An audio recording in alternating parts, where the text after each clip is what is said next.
हजारों साल हो गए।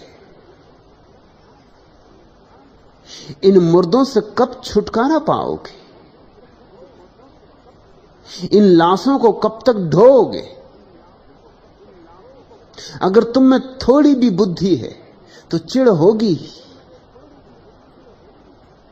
तोतों की तरह ये तुम्हारे तथाकथित साधु संत दोहराए जा रहे हैं। राम की कथा, उपनिषद, वेद, सत्यनारायण की कथा।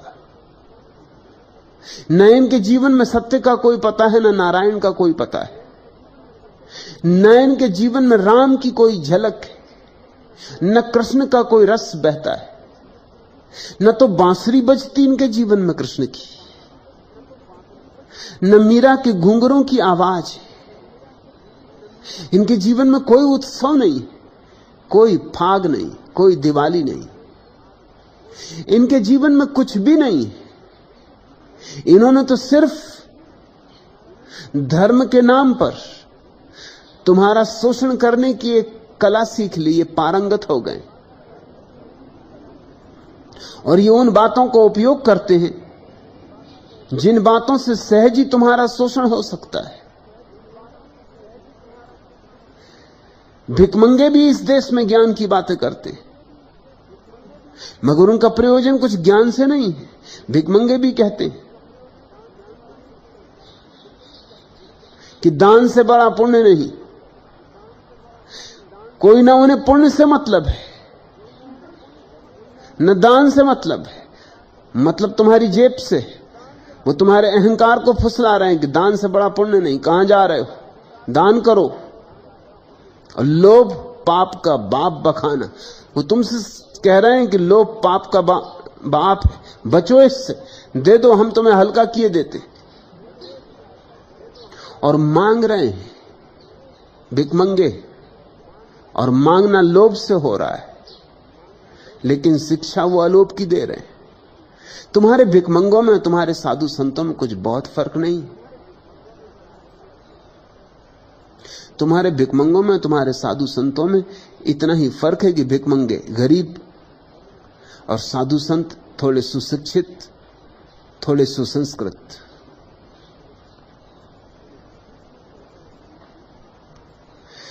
भिकमंगे थोड़े दीनहीन और तुम्हारे साधु संत तुम्हारा शोषण करने में ज्यादा कुशल। कल ही मैं एक कविता पढ़ता था। दिवाली के दिन एक साधु बाबा बोले, बच्चा तेरी रक्षा करेगा भोले, आज दिवाली है हमारा कमंडल खाली है, भरवा दे, ज्यादा नहीं बस 5 रुपए दिलवा दे। हमने कहा बाबा जी, दिलवाना होता तो 5 क्या 5 लाख दिलवा देते, सारा हिंदुस्तान आपके नाम करवा देते। हम भारतीय नौजवान हैं, हमारे पास अंधा भविष्य, लंगड़ा वर्तमान और गूंगे बयान है।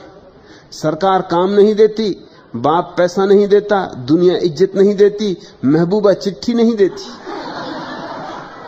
लोग दिवाली के दिन दिए जलाते हैं, हम दिल जला रहे, इच्छाओं को आंसुओं में तलकर त्योहार मना रहे। लोग हिंदुस्तान में रह के लंदन को मात करते हैं, हिंदी का झंडा थाम कर अंग्रेजी की बात करते हैं और हमसे कहते हैं कि अपनी संस्कृति को अपनाओ। अब हम आजाद हैं, त्योहार मनाओ। त्योहार आदमी को देश की संस्कृति से जोड़ता है और संस्कृति जोड़ती है आदमी को रोशनी से। मगर बाबा जी, कथनी और करनी में बड़ी दूरी है। जिस देश की रोशनी कमरों में बंद हो, उस देश में त्योहार थोपी हुई मजबूरी है। बाबा जी बोले, दुखी मत हो बच्चा, तू किस्मत वाला है, दिवाली के दिन हमारे दर्शन कर रहा है, तुझे आशीर्वाद देने का मन कर रहा है। हमने कहा अपने मन को रोकिए।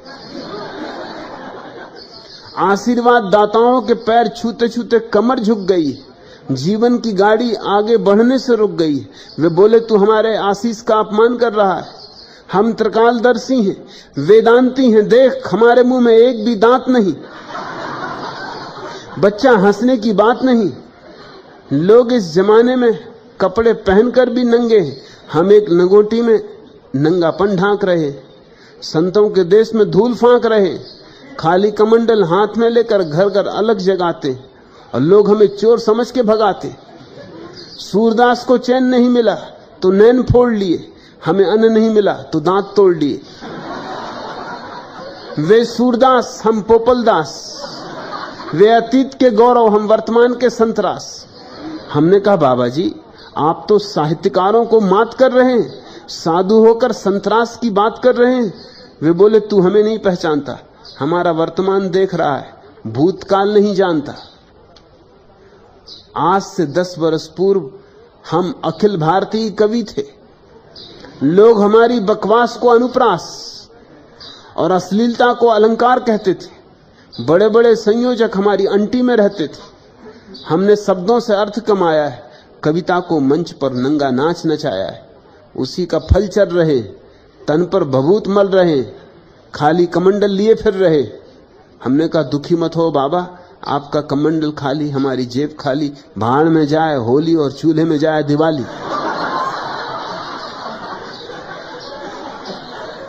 नाराजगी स्वाभाविक है, चिढ़ होती होगी सतीश, चिढ़ होनी चाहिए। क्रोध भी आता होगा, आना चाहिए। न तो सभी चिढ़ व्यर्थ होती हैं, न सभी क्रोध व्यर्थ होते हैं। कभी तो क्रोध की भी सार्थकता होती। इस देश को थोड़ा क्रोध भी आने लगे तो भी सौभाग्य है। ये देश तो भूल ही गया है सारी तेजस्वीता। ये तो गुलामी में ऐसा पक गया है, ऐसा रंग गया है कि घिसटा जाता है। कहीं भी जोत दो, किसी भी कोल्हू में जोत दो, और इस देश का आदमी चलने को राजी हो जाता। सदियों से भाग्य सिखाया गया है, नियति सिखाई गई, सदियों से एक ही बात सिखाई गई कि सब किस्मत में लिखा है, जो होना है वही होना है। तो अगर कोल्हू में बंधना है तो कोल्हू में बंधना है। और साधु संतों का ऐसा सम्मान सिखाया किसने? उन्हीं ने सिखाया है। वही तुम्हारे शिक्षक रहे, वही तुम्हें बताते रहे। मुल्ला नसरुद्दीन ने एक दिन जाके बाजार में कहा कि मेरी स्त्री से ज्यादा सुंदर और कोई स्त्री दुनिया में नहीं। नूर जहां भी कुछ नहीं थी, मुमताज महल भी कुछ नहीं थी, और ये आजकल की हेमा मालिनी इत्यादि का तो कोई मूल्य ही नहीं। किसी ने पूछा मगर मुल्ला नसरुद्दीन अचानक तुम्हें इस बात का पता कैसे चला? उसने कहा पता कैसे चला, मेरी ही पत्नी ने मुझसे कहा है।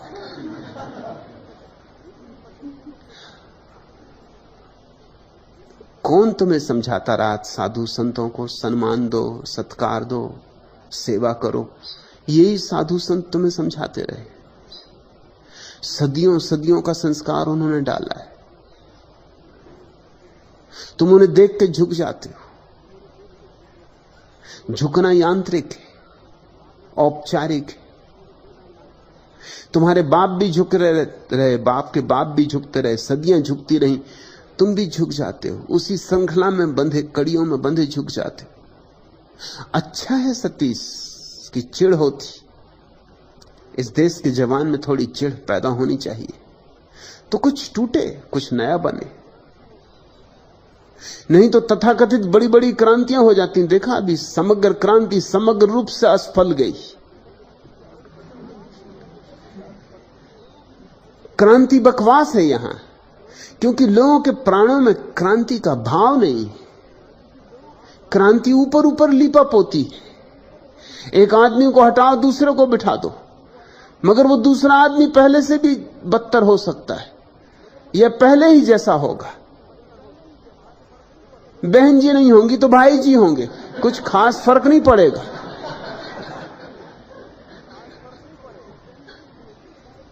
कोई अंतर नहीं होगा। एक लाश हटेगी, दूसरी लाश विराजमान कर दी जाएगी। नाम क्रांति का होगा, लेकिन क्रांति की भाषा नहीं हमें आती। क्रांति का हमारे पास बोध नहीं। क्रांति का पहला बोध यह है कि हम देखना तो शुरू करें कि हम कितनी सदियों से कितनी गलत धारणाओं में आबद्ध हैं। संत कौन है?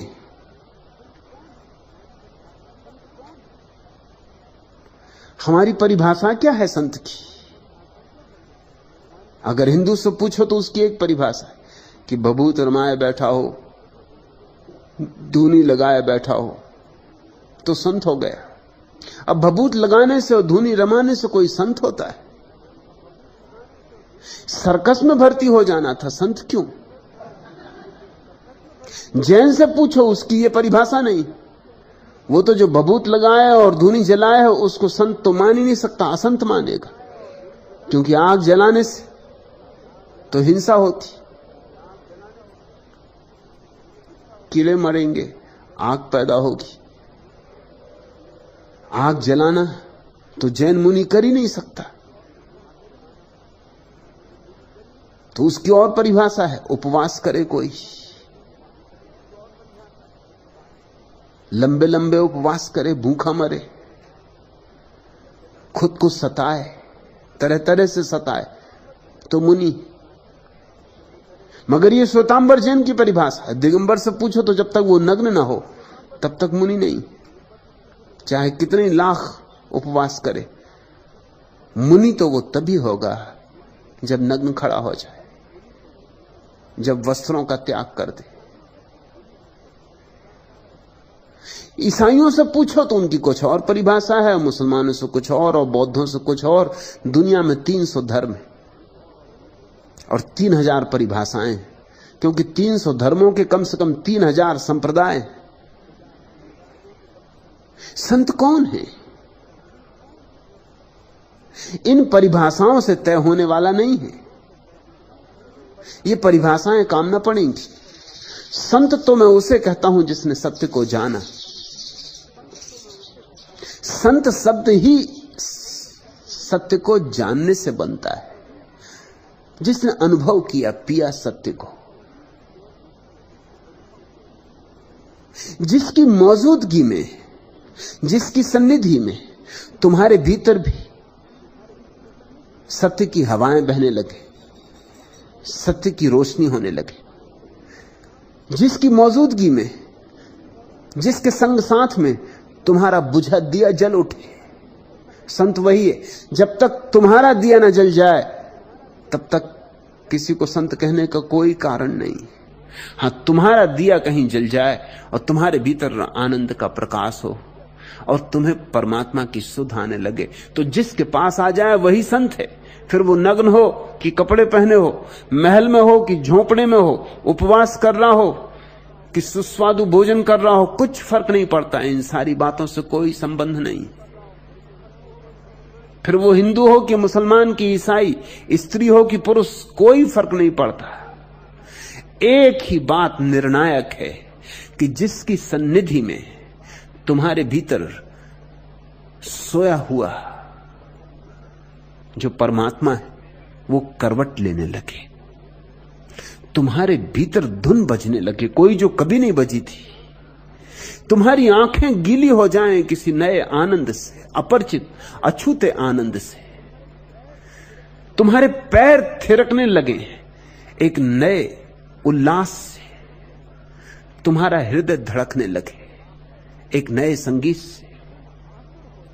तुम आतुर हो जाओ अपना अतिक्रमण करने को, वही संत है। और सतीश, जब भी ऐसा कोई संत मिलेगा तो चिढ़ कैसे होगी? जब ऐसा कोई संत मिलेगा तो श्रद्धा होगी, तो झुक जाने का मन होगा। नहीं कि झुकाओगे तुम अपने को, अचानक पाओगे कि झुक गए हो। नहीं कि चेष्टा करनी पड़ेगी झुकने की, नहीं नहीं, जरा भी नहीं। झुका हुआ अनुभव करोगे, झुका हुआ पाओगे। अचानक पाओगे कि तुम्हारा अहंकार गया, बह गया, बाढ़ में बह गया। मेरे पास तो केवल वे ही लोग आ सकते हैं जो तुम्हारे जैसे, जिन्हें अभी पुराने सड़े गले धर्म में भरोसा है। वे तो यहां आ भी नहीं सकते।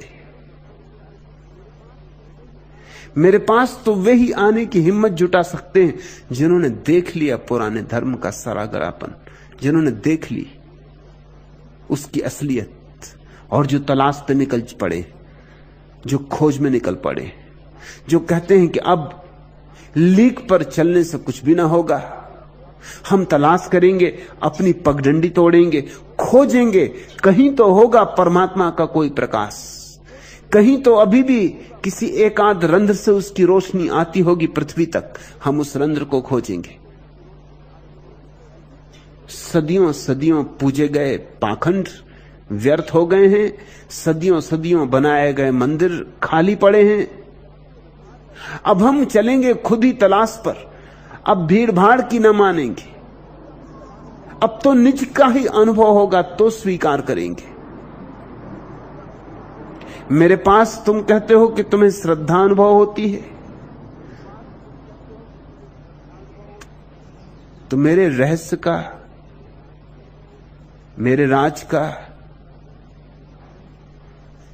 कारण पूछा है। न कोई रहस्य है न कोई राज है, बात सीधी साफ, दो दो चार जैसी साफ है। मैं कोई बंधी बंधाई परंपरा का प्रतिनिधि नहीं हूं, मैं किसी का साधु नहीं हूं, किसी का संत नहीं हूं।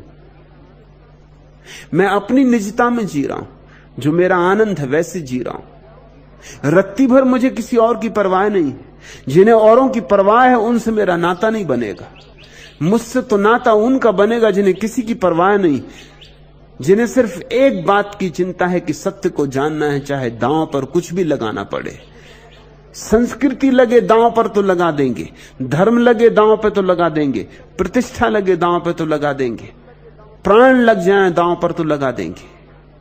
सहेंगे अपमान, सहेंगे असम्मान, सहेंगे निंदा, लोग पागल कहेंगे तो सहेंगे, लेकिन सत्य को खोज कर रहेंगे।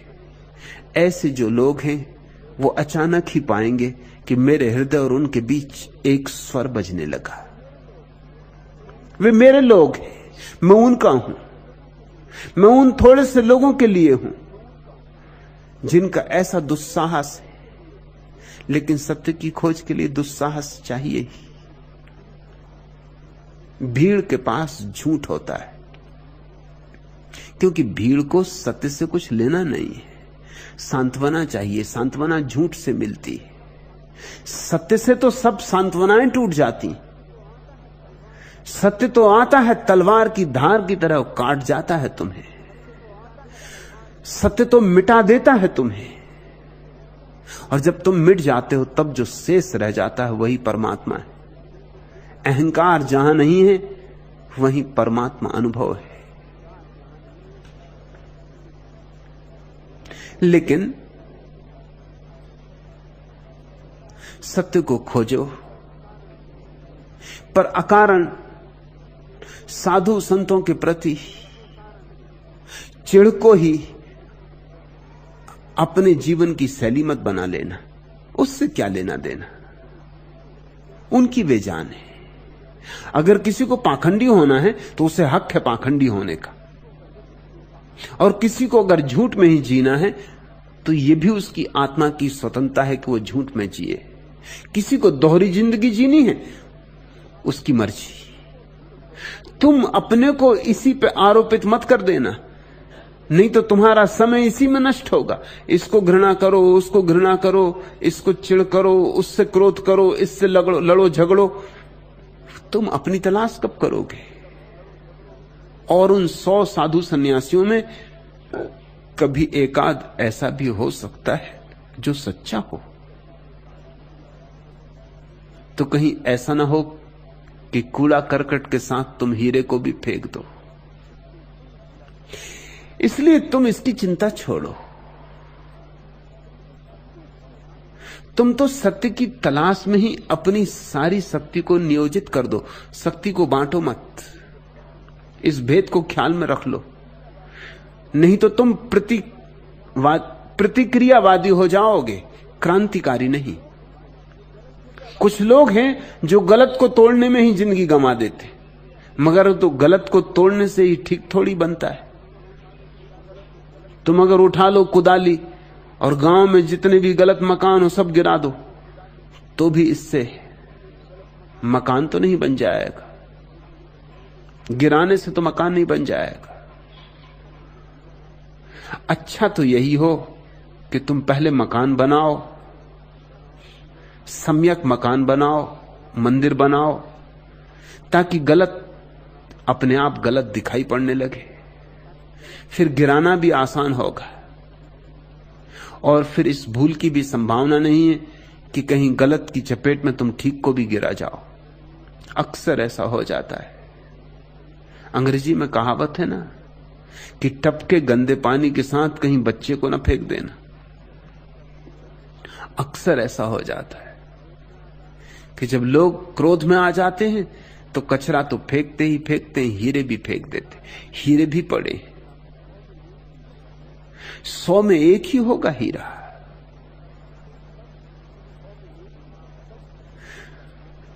तब तुमको पहचान न पाया, पाले की ठंडी अंधियाली, निसी में जब तुम एक ठिठुरते, भिखमंगे का रूप बनाकर आए मेरे गृह पर डरते। मैंने तुमको शरण नहीं दी, उल्टे जी भरकर धमकाया, तब तुमको पहचान न पाया। अंगारे नभ उगल रहा था, बने पथिक तुम प्यासे पथ पर, पानी थोड़ा मांग रहे थे, राह किनारे बैठे थक कर। पानी मेरे पास बहुत था, फिर भी था तुमको तरसाया, तब तुमको पहचान न पाया। भूखा बालक बनकर उस दिन खंडहर में तुम बिलख रहे थे, मेरे पास अनाजों के जाने कितने भंडार भरे थे। तब भी मैंने उठा प्रेम से, नहीं तुम्हें निजकंठ लगाया, तब तुमको पहचान न पाया। आज तुम्हारे द्वार खड़ा में, जाने ले कितनी आशाएं, बेशर्मी की भी तो हद है, कैसे ये द्रग पलक उठाएं। मैं लघु पर तुम तो महान, विश्वास यही मुझको ले आया, तब तुमको पहचान न पाया। कौन जाने परमात्मा किस रूप में आ जाए, कौन जाने परमात्मा किस रूप में मिल जाए। इसलिए किसी रूप से कोई जिद मत बांध लेना, आग्रह मत कर लेना। फिर वह रूप चाहे साधु संत का ही क्यों ना हो, तुम्हें क्या पड़ी। तुम अपने सत्य की तलाश में लगो, तुम्हारा सत्य प्रकट हो जाए, उसी घड़ी तुम्हें पता चल जाएगा कहां कहां सत्य है और कहां कहां सत्य नहीं है। उसके पहले पता भी नहीं चल सकता। तोड़ने का भी एक मजा होता है, विरोध का भी एक मजा होता है, निंदा का भी एक रस होता है, उसमें मत पड़ जाना। नहीं तो कई बार द्वार के करीब आते आते भी चूक जा सकते हो। सत्य के तलाशी को पक्षपात शून्य होना चाहिए, सत्य के खोजी को धारणा शून्य होना चाहिए। पूर्व धारणाएं लेकर तुम जहां भी जाओगे वहां तुम वही नहीं देख पाओगे जो है, वही देख लोगे जो तुम देखने गए थे। और जीवन सच में ही बड़ा रहस्यपूर्ण है। यहां कभी कभी ऐसी अनहोनी घटनाएं घटती जिनकी तुम कल्पना भी नहीं कर सकते थे। यहां इस रूप में सत्य की उपलब्धि हो जाती है जिसकी तुम स्वप्न में भी धारणा नहीं कर सकते थे। इसलिए मन को जिद में मत बांधो सतीश, न क्रोध में बांधो। बात तो तुम्हारी ठीक है, बहुत धोखा हुआ है, बहुत पाखंड हुआ है, धर्म के नाम पर बहुत उपद्रव चला है, बहुत शोषण चला है। मगर यह शोषण ऐसे ही नहीं चलता रहा है। इस शोषण की जिम्मेवारी शोषण करने वालों पर ही नहीं है, इसकी बड़ी जिम्मेवारी तो उन पर है जो इसे चलने देते हैं। शायद उनकी जरूरत है,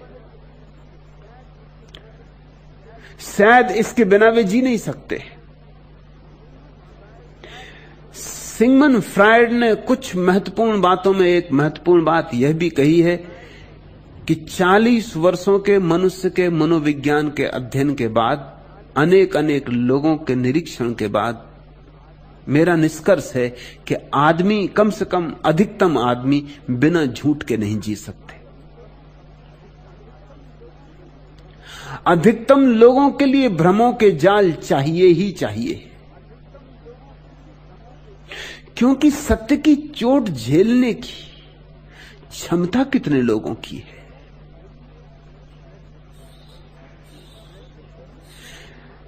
फ्रेडरिक नीत्शे ने भी बड़ी गहरी बात कही है, ठीक ठीक ऐसी ही ऐसी। फ्रेडरिक नीत्शे ने कहा है कि कृपा करो लोगों के भ्रम मत छीनो, क्योंकि लोग बिना भ्रम के मर जाएंगे। भ्रम उनके जीवन का आधार है। तो शोषण यूं ही नहीं चलता है। कोई है जो शोषण के बिना जी नहीं सकता है, इसलिए शोषण चलता है। अर्थशास्त्र का एक नियम है, अब हालांकि वह नियम उतना काम नहीं आता। अब तो अर्थशास्त्र भी शीर्षासन कर रहा है, लेकिन पुराना नियम यही है कि जहां जहां मांग होती वहां वहां पूर्ति होती। जब तक किसी चीज की मांग ना हो तब तक पूर्ति नहीं होती। अगर पाखंडी सिर पे बैठे हैं तो जरूर तुम चाहते होगे कि तुम्हारे सिर पे कोई बैठे। बिना तुम्हारी मांग के तुम क्यों उन्हें सिर पर बिठाओगे? तुम्हारे भीतर जरूर उनके कारण कुछ सहारा मिलता होगा, कोई सांत्वना मिलती होगी, कोई सुरक्षा मिलती होगी। तुम्हारे भीतर कुछ जरूर उनके कारण तृप्त होता होगा। तुम्हारी कोई न कोई जरूरत वे जरूर पूरी कर रहे। हालांकि अब अर्थशास्त्र का नियम थोड़ा बदला है अब ऐसा, और बदलना पड़ा है विज्ञापन के कारण। ये जब नियम बना था तब विज्ञापन इतना विकसित नहीं हुआ था। अब विज्ञापन ने हालत बदल दी। अब विज्ञापन कहता है पहले पूर्ति करो, फिर मांग तो पैदा हो ही जाएगी। अब विज्ञापन की दुनिया ने क्रांति कर दी एक। पहले तो ऐसा था, लोगों की जरूरत होती तो लोग मांग करते थे, मांग होती तो कोई खोज करता, पूर्ति करता। समझो कि लोगों को ठंड लग रही है, कंबल की जरूरत है तो कंबल बाजार में आ जाते। अब हालत उल्टी। अब पहले कंबल बाजार में ले आओ, खूब प्रचार करो कि कंबल पहनने से शरीर सुंदर होता है, कंबल ओढ़ने से ऐसे ऐसे लाभ होते हैं, उम्र लंबी होती, आदमी ज्यादा देर तक जवान रहता। खूब जो प्रचार करना हो करो कि जिसके पास ये कंबल होगा उसके पास सुंदरियां आती, कि इस कंबल को देख के सुंदरियां एकदम मोहित हो जाती, इस कंबल को देखते ही जादू छा जाता। बस फिर चाहे सर्दी हो या ना, फिर गर्मी में लोगों को तुम देखो कंबल ओढ़े बैठे, पसीने से तरबतर हो रहे हैं, मिलकर सुंदरियों की प्रतीक्षा कर रहे हैं। अब हालत बदल गई है। तुमने कहावत सुनी अंग्रेजी की कि आवश्यकता आविष्कार की जननी। अब उसको बदल दो। अब कहावत कर लो, आवश्यकता आविष्कार की जननी नहीं, आविष्कार आवश्यकता का पिता है। पहले आविष्कार कर लो, फिर फिक्र करना, विज्ञापन करना जोर से। इसलिए अमेरिका में तो ऐसा है कि कोई भी चीज बाजार में आती है उसके 2 साल 3 साल पहले विज्ञापन शुरू हो जाता। अब तो लोग विज्ञापन से जीते, जिन बातों को लोगों को कभी खबर ही नहीं थी, जिनकी उन्हें कभी जरूरत नहीं थी, विज्ञापन उनको जरूरत सिखा देता है। बस ठीक से प्रचार करो, लोगों को जचा दो कि इसके बिना चलेगा नहीं, लोग खरीदने लगेंगे। तो पहले तो पुरोहित आदमी की जरूरत से पैदा हुआ। जरूरत क्या थी आदमी की? जरूरत थी कि आदमी डरा हुआ था, भयभीत था, मौत थी सामने, मौत के पार क्या है यह प्रश्न था सामने। जिंदगी में हजार हजार मुसीबतें थी, बीमारियां थी। क्यों हैं ये बीमारियां? इनके उत्तर चाहिए थे, तो साधु संत पैदा हो गए, उन्होंने उत्तर दे दिए। किसी ने उत्तर दे दिया कि तुमने पिछले जन्मों में पाप कर्म किए थे। पिछले जन्म का पक्का ही नहीं है अभी, लेकिन पिछले जन्म में पाप कर्म किए थे, उनका फल भोग रहे हो। और वो जो धन लिए बैठा है और मजा कर रहा है, उसने पिछले जन्म में पुण्य किए थे, इसलिए वो पुण्य का फल भोग रहा है। उत्तर मिल गया, सांत्वना मिली, थोड़ी राहत मिली, थोड़ी बेचैनी कटी, बड़ी बेचैनी कटी, अहंकार को बड़ा सहारा मिला। नहीं तो ऐसा लगता है कि हम भी मेहनत कर रहे हैं, दूसरा भी मेहनत कर रहा है, वो सफल होता, हम असफल होते। तो जरूर हमारे पास बुद्धि की कमी, लेकिन अब बुद्धि क्या करे? बुद्धि तो हमारे पास उससे भी अच्छी, मगर पिछले जन्मों के कर्मों के कारण अड़चन आ रही, राहत मिल गई। मृत्यु के बाद घबराओ मत, आत्मा अमर है। यही तो हम चाहते थे सुनना, कि कोई कह दे, किसी तरह समझा दे कि आत्मा अमर है, हमें मरना ना पड़े। कोई मरना नहीं चाहता।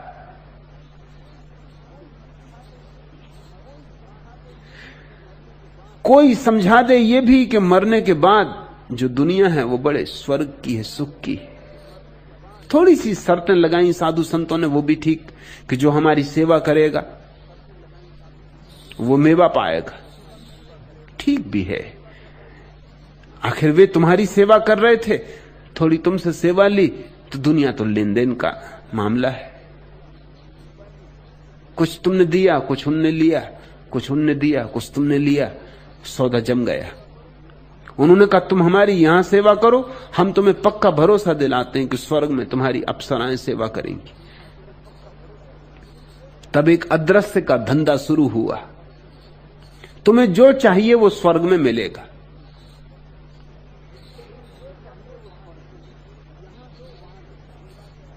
यहां दो वहां लो। मगर ये बात जरा गड़बड़ की तो थी, क्योंकि यहां देना पड़े प्रगट, और मरने के बाद मिलेगा कि नहीं मिलेगा। तो साधु संतों ने कहा एक पैसा यहां दो, वहां 1 करोड़ गुना लो। देखते हो लोभ कितना दिया। पंडे पुजारी तीर्थों में बैठ के लोगों को समझाते हैं कि तुम 1 दो, 1 करोड़ गुना मिलेगा। कौन नहीं इस लोभ में आ जाएगा? 1 पैसा दान दे दिया और 1 करोड़ मिलेगा। ये तो सरकारी लॉटरी से भी बेहतर हुआ। यह है लॉटरी, असली आध्यात्मिक लॉटरी। 1 पैसा दे दिया और करोड़ गुना, 1 रुपया दे दिया और करोड़ गुना। ये कमाई कौन छोड़ेगा? और अगर गया भी तो 1 ही रुपया गया, कोई बहुत बड़ा चला नहीं गया। और अगर मिला, कौन जाने मिले ही। तो इतना लोभ दिया, उस लोभ ने तुम्हें राहत दी। स्वर्ग के कैसे कैसे सुखों के वर्णन, और फिर तुम्हें डरवाया भी, क्योंकि जो उनकी न मानेगा वो नरक में सड़ेंगे। और नरक में फिर कैसे कैसे सड़ाने के वर्णन जिन्होंने किए हैं, बड़े कल्पनाजीवी लोग रहे होंगे। किस किस प्रकार की इजादें की है नरक में सड़ाने की, परेशान करने की। और स्वर्ग में सब सुख। और भेद कितना, जो मानेगा इन साधु संतों को। अब बड़ी अड़चन खड़ी हो गई, क्योंकि दुनिया में बहुत तरह के साधु संत हैं, बहुत तरह के संप्रदाय हैं, सबके दावे हैं। ईसाई कहते हैं जो ईसा को मानेगा बस वही जाएगा स्वर्ग से, सब नरक में पड़ेंगे। जब तक पता नहीं था एक धर्म का दूसरे धर्मों को, तब तक तो ये दुकानें चलती थी आसानी से। अब बड़ी विभूषणा हो गई, बड़ी विडंबना हो गई। अब बड़ी घबराहट पैदा होती लोगों को कि करना क्या है, पता नहीं कौन सच्चा हो। कहीं ऐसा ना हो कि वहां पहुंचे और जीसस इंकार कर दें, क्योंकि ईसाई कहते हैं जीसस पहचानते हैं कौन उनका है। वो अपने अपनों को चुन लेंगे, वो अपनी भेड़ों को चुन लेंगे, वो रखवाले गड़रिए, वो अपनी भेड़ों को चुन लेंगे, बाकी भेड़ें जाएं भाड़ में। तो लोगों को खूब डरवाने के उपाय किए गए। मैंने सुना है एक आदिवासी गांव में, आदिवासियों को तो सीधे साधे भोले भाले लोग उनको बदलने के लिए भी भोली भाली सीधी सादी कोई तरकीबें खोजनी पड़ती जो उनके काम आ सके। बड़े तर्क तो वो समझ नहीं सकते, बाइबल और वेद का तो उन्हें पता नहीं। तो पादरी ने पूरा गांव बदलने की तैयारी कर ली थी। ईसाई होने को गांव तैयार था। और तरकीब क्या थी? तरकीब बड़ी सीधी सरल थी। मगर तुम्हारी तरकीबें भी बहुत भिन्न नहीं है, कितनी ही जटिल हों, उनका मौलिक ढंग वही है।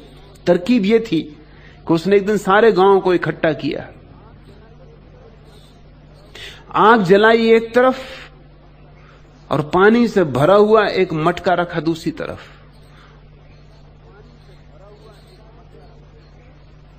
और उसने कहा कि देखो,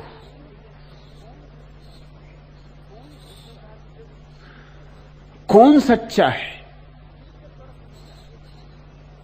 किससे परख की जाए। आदिवासी कहते हैं भाव सागर कहा है संसार को, तो सच्चा वही जो तिरा दे। तो पानी में जो डूब जाए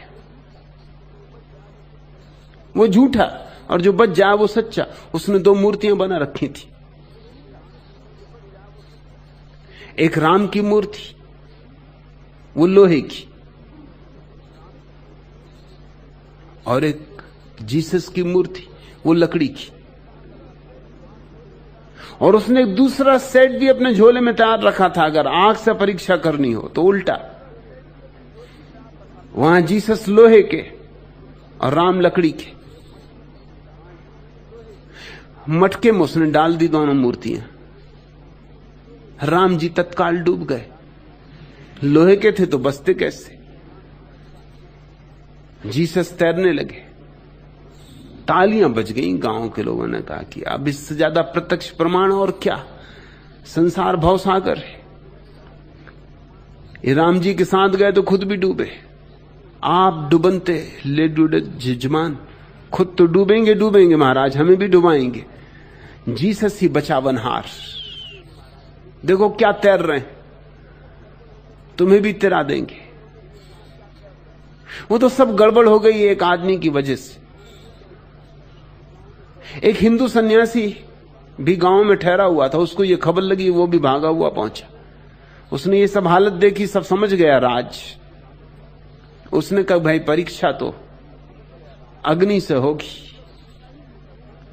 क्योंकि अग्नि परीक्षा ही हिंदुस्तान में चलती रही है। राम जी भी जब सीता जी को लेके आए थे तो अग्नि परीक्षा ली थी, जल परीक्षा सुनी कभी? गांव के लोगों ने कहा ये बात तो ठीक, जल परीक्षा सुनी ही नहीं, अग्नि परीक्षा। पादरी थोड़ा डरा, उसने कोशिश तो की कि किसी तरह झोले में छिपी दूसरी मूर्तियां निकालने, लेकिन अब इस सन्यासी को धोखा देना मुश्किल था। उसने तो मटके में डली हुई मूर्तियां बाहर निकालनी, और उसने कहा कि अब असली परीक्षा होती देखो। डाल दी दोनों को आग में। राम जी तो मजे से खड़े रहे, जीसस महाराज भबक के जल गए। सन्यासी का देखा, अग्नि परीक्षा होगी, उसमें जो पार उतरेगा वही तुम्हें पार उतारेगा। आदमी के साथ यही खिलवाड़ चलता रहा है, उसे ऐसे ही तर्क दिए जाते रहे, उसे इसी तरह के गणित समझाए जाते रहे। आदमी भयभीत है, बचना चाहता है, मौत सामने खड़ी। साधु संतों ने यह मौका नहीं छोड़ा, उन्होंने इसका शोषण कर लिया।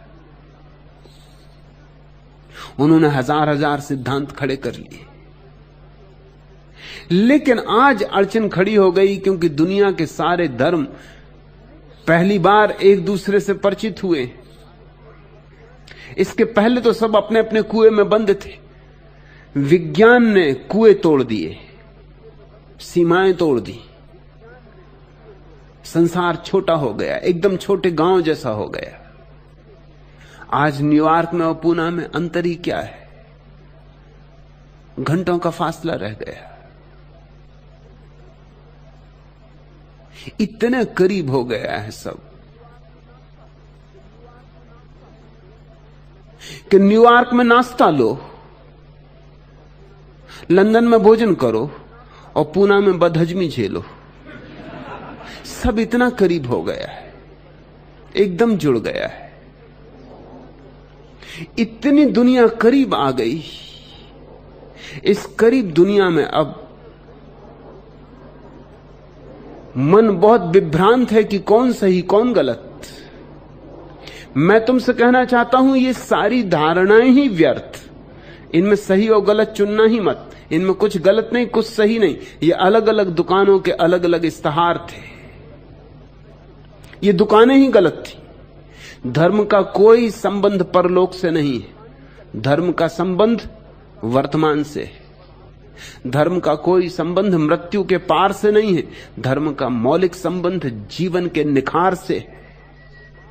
धर्म का कोई संबंध पाप और पुण्य से नहीं है। धर्म का संबंध है मूर्छा और जागरण से। तुम जागो, और जागोगे तो अभी ही जाग सकते हो, कल नहीं। इस क्षण को जागरण का क्षण बना लो। इस क्षण को निखार लो। इस क्षण को उत्सव रस में कर लो। फिर सब शेष अपने आप ठीक हो जाएगा, क्योंकि दूसरा क्षण इसी क्षण से पैदा होगा, वो और भी रसपूर्ण होगा। और अगर कोई जन्म है, और मैं जानता हूं कि मृत्यु के बाद जन्म है, जीवन है, लेकिन तुमसे कहता नहीं कि मेरी बात पे भरोसा करो। मेरा जानना, उस पर तुम्हें कोई अपने आधार खड़े नहीं करने। लेकिन अगर यह जीवन तुम्हारा सुंदर हुआ, तो आने वाला जीवन इसी जीवन से तो उमंगेगा और भी सुंदर होगा। और तुम पाप पुण्य में चुनने की बजाय जागृति और मूर्छा में चुनो। क्योंकि पाप और पुण्य तो सभी धर्मों के अलग अलग है, लेकिन जागृति और मूर्छा सभी धर्मों की अलग अलग नहीं हो सकती। ईसाई जागे तो भी जागे, और हिंदू जागे तो भी जागे, और जैन जागे तो भी जागे। जागरण हिंदू नहीं होता और न मुसलमान होता। जागरण तो बस जागरण है, और मूर्छा मूर्छा है। हां, पाप पुण्य में बड़े भेद हैं।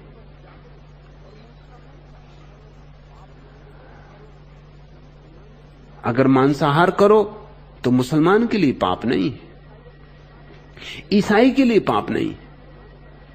और ईसाई अपनी किताब के उदाहरण देने को तैयार है कि ईश्वर ने सारे पशु पक्षी बनाए मनुष्य के उपयोग के लिए। वो तो ईश्वर का वक्तव्य बाइबल में दिया हुआ है कि मनुष्य के उपयोग के लिए सारे पशु पक्षी बनाए, और तो इनका कोई उपयोग ही नहीं।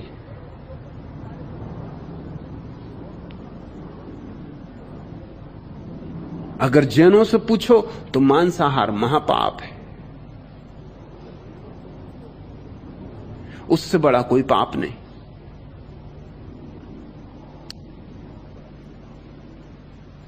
लेकिन रामकृष्ण मछली खाते रहे और मुक्त हो गए। जैनों के हिसाब से नहीं हो सकते। जैनों के हिसाब से रामकृष्ण को परमहंस नहीं कहना चाहिए। हंसा तो मोती चुगे और ये मछली चुग रहे, और परमहंस हो गए मछली चुग चुग के।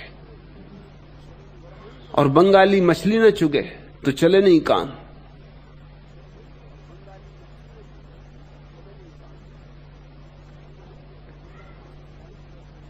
कठिनाई है बहुत। पाप कौन तय करे, पुण्य कौन तय करे। ईसाइयों का एक समूह है रूस में, अब तो समाप्त होने के करीब हो गया, लेकिन उसकी मान्यता यह थी कि जिस पशु पक्षी को तुम खा लेते हो उसकी आत्मा को तुम मुक्त कर देते हो बंधन से। न केवल पाप तो कर ही नहीं रहे, पुण्य कर रहे हो, उसकी आत्मा को मुक्त कर रहे हो। जैसे कोई पक्षी बंद है, तोता बंद है पिंजरे में, तुमने पिंजरा खोल दिया और तोते को उड़ा दिया, इसको तुम पाप कहोगे? उस संप्रदाय की यह मान्यता थी कि तुमने एक तोते को खा लिया तो वो जो शरीर था तोते का वो पिंजरा था, वो तुम पचा गए, पिंजरे ही पचाओगे, आत्मा तो मुक्त हो गई। तो तुमने कृपा की तोते पर, तुमने तोते का बड़ा कल्याण किया। अब उसकी आत्मा बंधन से मुक्त हो गई, और चूंकि मनुष्य ने उसे पचा लिया, अगला जन्म उसका अच्छा जन्म होगा। इसी आशा में तो हिंदू भी नरबलि देते रहे, आज भी देते हैं, आज भी मूढ़ों की कमी नहीं है। इस देश में अश्वमेध यज्ञ हुए, अश्वमेध और गौ माता की पूजा करने वाले गोमेध भी करते रहे। वे ही ऋषि मुनि गौमेध की तो बात छोड़ दो, नरमेध भी करते रहे। लेकिन यज्ञ की वेदी पर चढ़ाई गई गौ सीधी स्वर्ग जाती।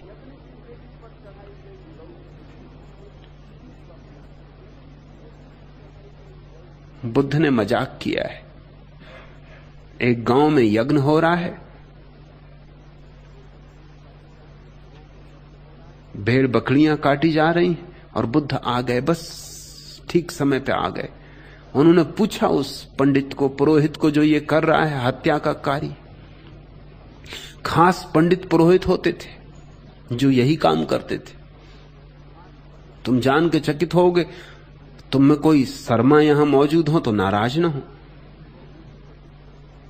शर्मा उन्हीं पंडित पुरोहितों का नाम है। शर्मा का अर्थ होता शर्मन करने वाला, काटने वाला। जो यज्ञ में पशु पक्षियों को काटता था वो शर्मा कहा जाता था। अब तो लोग भूल भाल गए, अब तो शर्मा बड़ा समाद्रत शब्द है, इतना समाद्रत कि वर्मा इत्यादि भी अपने को छोड़ के शर्मा लिखते। शर्मा का मतलब होता है हत्यारा, लेकिन हत्यारा साधारण नहीं, असाधारण हत्यारा। आत्माओं को स्वर्ग पहुंचाने वाला। तो बुद्ध ने कहा कि ये तुम क्या कर रहे हो? तो उन्होंने कहा कि ये कोई हत्या नहीं है, हिंसा नहीं है। ये जो पशु पक्षी काटे जाएंगे, इन सब की आत्माएं स्वर्ग चली जाएंगी। तो बुद्ध ने बड़ा मजाक किया है, और बुद्ध ने कहा तो फिर अपने पिता माता को क्यों नहीं काटते? स्वर्ग ही भेज दो। ये अवसर मिला, स्वर्ग भेजने का द्वार खुला, और तुम पशु पक्षियों को भेज रहे हो। माता पिता को भेज दो, पत्नी बच्चों को भेज दो, फिर सबको भेज के खुद भी चले जाना। मगर इन पशु पक्षियों को तो ना भेजो, ये तो जाना भी नहीं चाहते, ये तो तड़फ रहे हैं, ये तो भागना चाहते हैं, ये तो कहते हैं क्षमा करो, बोल नहीं सकते। जरा इनकी आंखें तो देखो, गिड़गिड़ा रही, मिमिया रहे हैं, ये कह रहे हैं हमें जाने दो। ये तो स्वर्ग जाना नहीं चाहते, इनको तुम भेज रहे हो। और जो जाना चाहते, जिस यजमान ने ये करवाया है यज्ञ, वो स्वर्ग जाना चाहता, उसी को भेज दो। खूब चालबाज लोग दुनिया में थे, चालबाजियां चलती रही, चालबाजियां हम सहते रहे। पाप और पुण्य का निर्णय करना मुश्किल है। एक तरफ है अमेजान के नदी के किनारे बसे हुए लोग जो आदमियों को भी खा जाते, और इसमें कोई पाप नहीं। मनुष्य का आहार कर जाते, भक्षण कर जाते, और इसमें जरा भी कोई पाप नहीं। और एक तरफ क्वेकर हैं जो दूध भी नहीं पीते, क्योंकि दूध भी आता तो शरीर से है, खून से छन छन के आता है, रक्त का ही हिस्सा है, देह का अंग है। चाहे हाथ को काट के खाओ और चाहे मां के स्तन से दूध को लेके पी लो, है तो इसमें हिंसा ही। और गाय का तुम दूध पीते हो, वो तुम्हारे लिए बनाया नहीं गया, वो तो गाय के बछड़े के लिए बनाया गया। बछड़े को छीन के तुम पी रहे हो, तो तुम पाप ही कर रहे हो। फिर दूध सिवाय आदमी को छोड़कर कोई पशु एक उम्र के बाद नहीं पीता, इसलिए अप्राकृतिक भी है। छोटे बच्चे दूध पिए मां से, ठीक है, लेकिन जैसे उनके दांत उगाए और वो पचाने लगे, फिर दूध छूट जाना चाहिए। तो एक तरफ क्वेकर हैं जो दूध भी नहीं पीते। क्वेकर मेहमान मेरे घर रुके। सुबह मैंने उनसे पूछा, आप चाय लेंगे, कॉफी लेंगे, दूध लेंगे? उन्होंने मुझे ऐसे चौंक के देखा जैसे किसी जैन मुनि से तुम पूछो कि अंडा लेंगे कि मछली लेंगे कि गौमांस, क्या विचार है? ऐसे मुझे चौंक के देखा। कहा, आप और इस तरह की बात पूछते? मैंने कहा, कुछ भूल हुई? उन्होंने कहा कि क्वेकर और दूध, चाय, कॉफी। दूध तो हम छू नहीं सकते, दूध तो पाप है, दूध तो हिंसा है, मांसाहार का हिस्सा है। बड़ी अजीब दुनिया है। हिंदुस्तान में तो लोग समझते हैं दूध सबसे ज्यादा शुद्ध आहार, सात्विक आहार। अगर कोई आदमी सिर्फ दूध ही दूध पी कर रहे, दुग्धाधारी हो जाए, तो उसको लोग महात्मा मानते। क्वेकर की दृष्टि में इस आदमी से बड़ा पापी नहीं, दूध ही दूध पी रहा है, शुद्ध मांसाहारी है। तो क्या पाप है, क्या पुण्य है?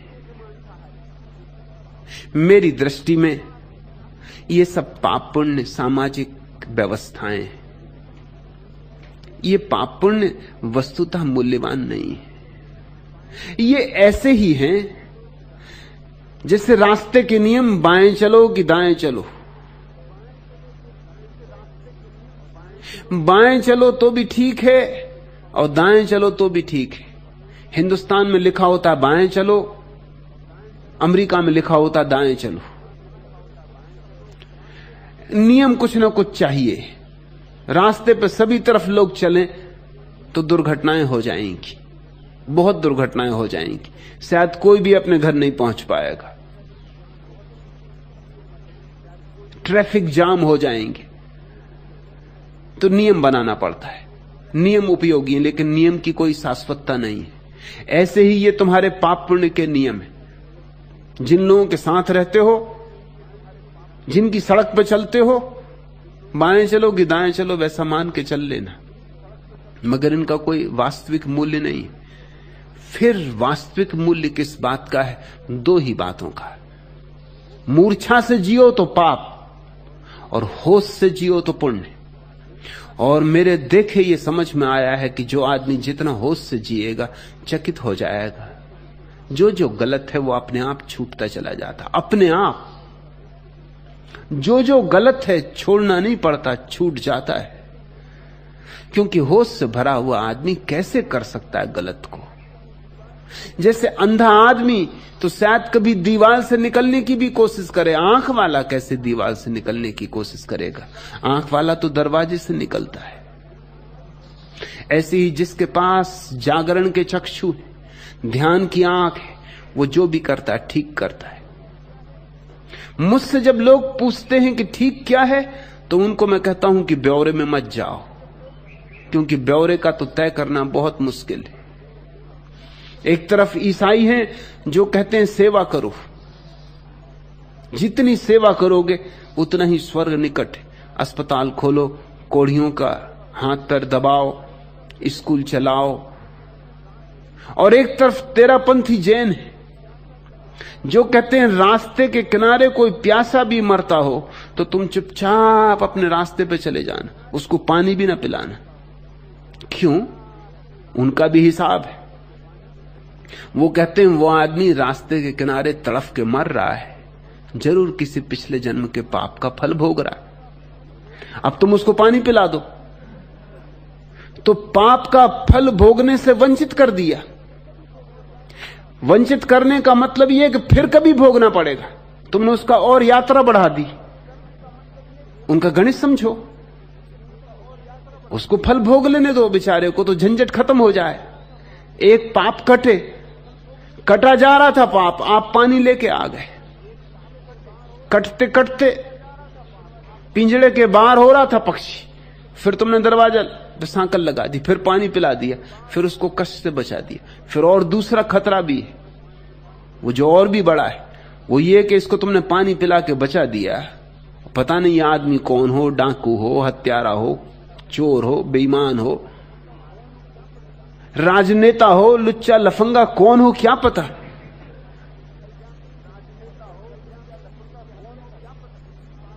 और कल जाके ये किसी की हत्या कर दे तो फिर तुम भी पाप के भागीदार होगे। ना तुम पिलाते पानी, ना ये बचता, ना हत्या होती, तो तुम श्रृंखला के हिस्से हो गए। सावधान, ये कल राजनेता हो जाए, कोई भी हो सकता है।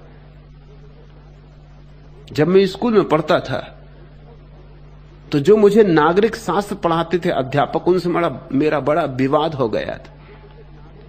विवाद इस बात पे हो गया था कि वो कहते थे कि स्वतंत्र लोकतंत्र में कोई भी व्यक्ति देश का प्रधानमंत्री हो सकता, और मैं उनसे कहता था ये कैसे हो सकता कोई भी व्यक्ति, कोई योग्यता चाहिए,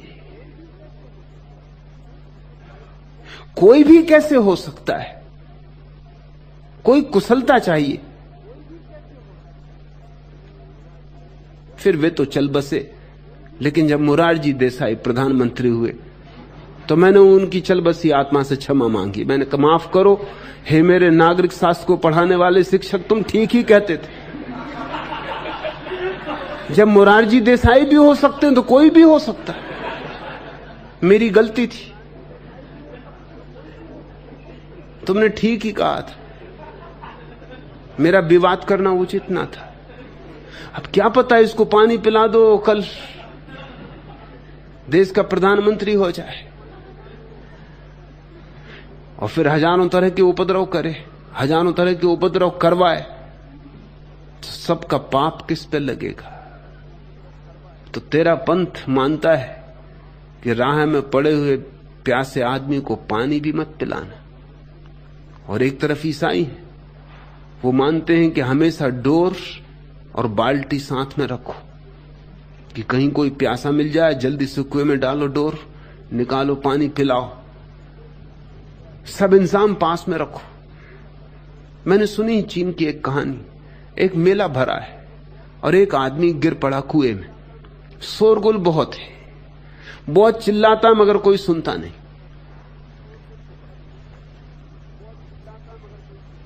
तब एक बौद्ध भिक्षु उसके पास आके रुका, उसने नीचे डाला, नजर डाली, वो आदमी चिल्लाए कि बचाओ महाराज, हे भिक्षु महाराज मुझे बचाओ, मैं मरा जा रहा हूं।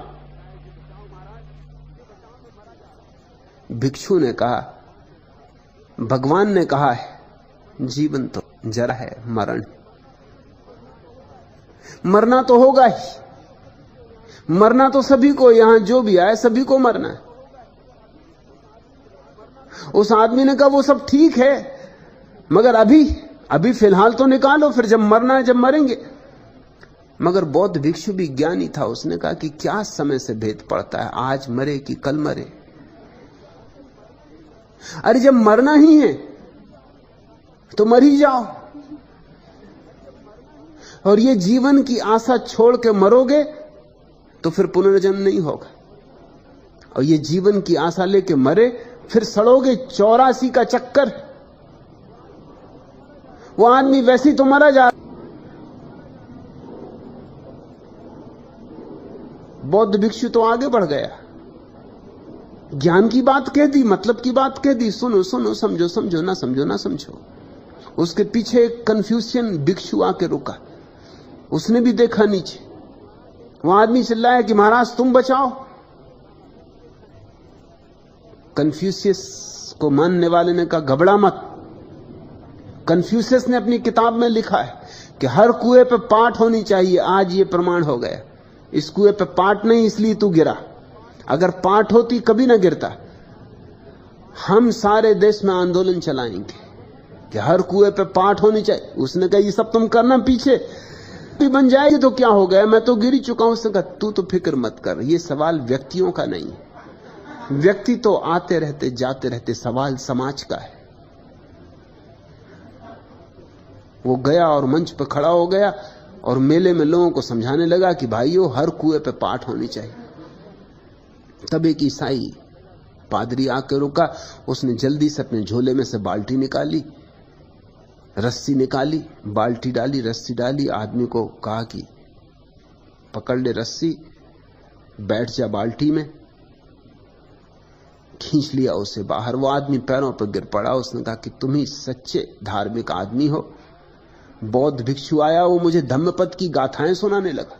आया, वो मुझे कहने लगा सब कुओं पे पाट बनवा देंगे, तू मत घबरा, तेरे बच्चे कभी भी नहीं गिरेंगे।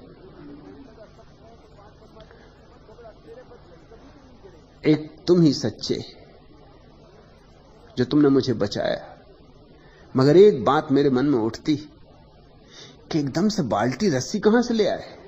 उसने कहा मैं ईसाई हूं, हम सब इंतजाम पहले करके चलते, सेवा हमारा धर्म है और हमारी तुमसे इतनी ही प्रार्थना है, ना तो जरूरत है कुओं पर पाट बनाने की, ना जरूरत है धम्मपद की गाथाओं को याद करने की। ऐसे ही गिरते रहना ताकि हम भी बचाएं, हमारे बच्चे भी बचाना। गिरते रहना, क्योंकि न तुम गिरोगे ना हम बचाएंगे तो फिर स्वर्ग कैसे जाएंगे। यहां सबके अपने हिसाब है, यहां किसी को किसी और से प्रयोजन नहीं। यहां क्या पुण्य क्या पाप, मेरे हिसाब में एक ही पाप है, मूर्छित जीना। ऐसे जीना जैसे तुम शराब पी के जी रहे हो, और ऐसे ही लोग जी रहे हैं। दरिया कहता है जागे में जागना है, और हम तो जागे में सोए, सोए में तो सोए ही हैं, जागे में सोए। हमें जागे में जागना है और फिर सोए में भी जागना है। कृष्ण ने कहा है जब सारे लोग सोए होते तब भी जो वस्तुतः योगी ध्यानी जागा होता, गहरी से गहरी नींद में भी उसके ध्यान का दिया नहीं बुझता, उसका ध्यान का दिया जलता रहता है। तो मैं तुमसे कहता हूं जागो,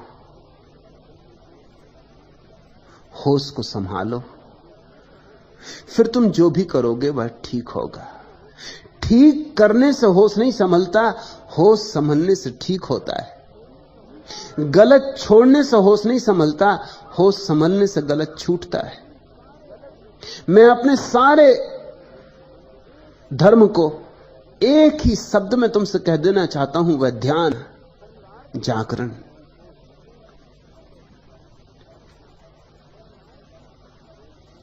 तीसरा प्रश्न,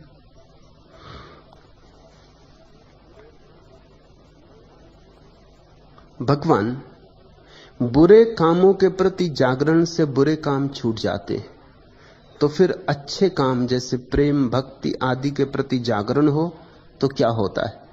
कृपया इसे स्पष्ट करें। राम छवि प्रसाद। जागरण की 3 सीढ़ियां हैं। पहली सीढ़ी प्राथमिक जागरण, बुरे का अंत हो जाता है और शुभ की बढ़ती होती। अशुभ विदा, शुभ विदा होने लगता है, शून्य घना होता है। और तृतीय चरण, शून्य भी विदा हो जाता है। तब जो सहज अवस्था रह जाती, जो शुद्ध चैतन्य रह जाता है, बोध मात्र, वही बुद्धावस्था है, वही निर्वाण है। शुरू करो जागना तो पहले तुम पाओगे जो गलत है छूटने लगा। जागकर सिगरेट पियो, तुम न पी सकोगे। आदमी बाहर ले जाता, भीतर ले आता, बाहर ले जाता, भीतर ले, इसमें क्या पाप? किसी का क्या बिगाड़ रहा है? सिगरेट पीने में पाप नहीं है, बुद्धूपन जरूर है मगर पाप नहीं है। मूढ़ता जरूर है लेकिन पाप नहीं है। मूढ़ता इसलिए है कि शुद्ध हवा ले जा सकता था और प्राणायाम कर लेता। प्राणायाम ही कर रहा है लेकिन नाहक हवा को गंदी करके कर रहा है। धूम्रपान एक तरह का मूढ़तापूर्ण प्राणायाम है। योग साध रहे हैं मगर वो भी खराब करके। शुद्ध पानी था, उसमें पहले कीचड़ मिला ली, फिर उसको पी गए, क्योंकि तुम्हें मूढ़ता दिखाई पड़ेगी, इतनी प्रगटता से दिखाई पड़ेगी कि हाथ की सिगरेट हाथ में रह जाएगी। पहले ऐसी व्यर्थ की चीजें छूटनी शुरू होंगी, फिर धीरे धीरे तुम जो गलत करते थे, जरा जरा सी बात पे क्रुद्ध हो जाते थे, नाराज हो जाते थे, वो छूटना शुरू हो जाएगा। क्योंकि बुद्ध ने कहा है, किसी दूसरे की भूल पर तुम्हारा क्रुद्ध होना ऐसे ही है जैसे किसी दूसरे की भूल पर अपने को दंड देना। जब जरा बोध जगेगा तो तुम ये देखोगे कि गाली तो उसने दी और मैं भुनभुनाया जा रहा हूं और मैं जुआ जा रहा हूं। ये तो पागलपन है। गाली जिसने दी वो भोगे, न मैंने दी न मैंने ली। जैसे ही तुम जागोगे, गाली का लेना देना बंद हो गया। अब तुम्हारे भीतर क्रोध नहीं उठेगा, दया उठेगी, क्षमा भाव उठेगा। बेचारा अभी भी गाली देने में पड़ा है। वही शब्द जो गीत बन सकते थे अभी गाली बन रहे हैं। वही जीवन ऊर्जा जो कमल बन सकती थी अभी कीचड़। तो पहले तो बुरा छूटना शुरू हो जाएगा, और जैसे जैसे बुरा छूटेगा तो जो ऊर्जा बुरे में नियोजित थी वो भले में संलग्न होने लगी, भली भी समाप्ति होने लगेगी। क्योंकि प्रेम भी बिना घृणा के नहीं जी सकता, वो घृणा का ही दूसरा पहलू है। इसलिए तो कभी भी तुम चाहो तो घृणा प्रेम बन सकती है और प्रेम घृणा बन सकता है। क्रोध करुणा बन सकती है, करुणा क्रोध बन सकता है। वो परिवर्तनीय है, वो एक ही सिक्के के दो पहलू। तो पहले बुरा गया, एक सिक्के का पहलू विदा हुआ, फिर दूसरा पहलू भी विदा हो जाएगा, फिर भला भी विदा हो जाएगा, और शून्य की बढ़ती होगी। तुम्हारे भीतर शांति की बढ़ती होगी, ना शुभ ना अशुभ। तुम निर्विषय होने लगोगे, निर्विकार होने लगोगे। और तीसरे चरण में, अंतिम चरण में, यह भी बोध न रहेगा। तब तुम रह गए निर्विचार, निर्विकल्प। उसको ही पतंजलि ने कहा है निर्बीज समाधि। बुद्ध ने कहा है निर्वाण। महावीर ने कहा है कैवल्य की अवस्था। जो नाम तुम्हें प्रीतिकर हो वह नाम तुम दे सकते हो।